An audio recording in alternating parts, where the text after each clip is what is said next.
đây rong có tùy tia liệu nhưng mà chống cha nữa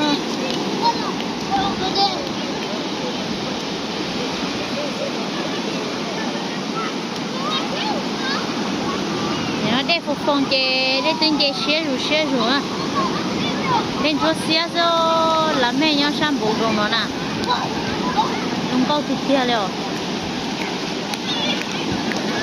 ba mình nhiều là mà chỉ lỗi gì xe tụi nó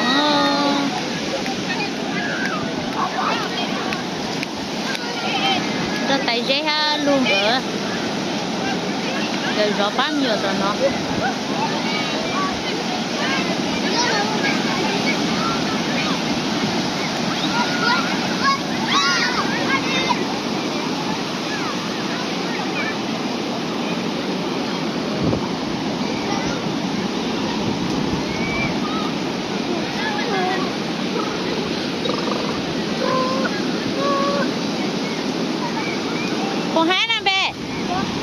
C'est bien ou pas bien? Bien.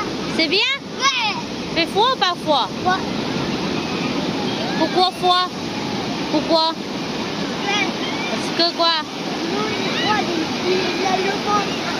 Il y a le vent. Oh! Oh! Comment tout mouillé? Mouillé? Bah oui. Ouh, des fois moi j'ai un peu comme tout à l'heure.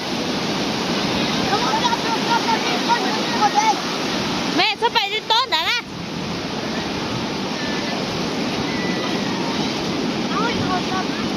Oui. Chê tôi rõ tôi nó hết. Đây mua chỉnh chân cháy đây ha.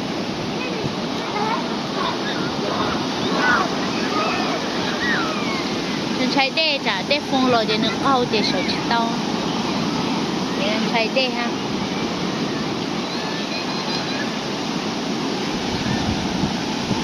Nhưng mà không có chỉnh đâu.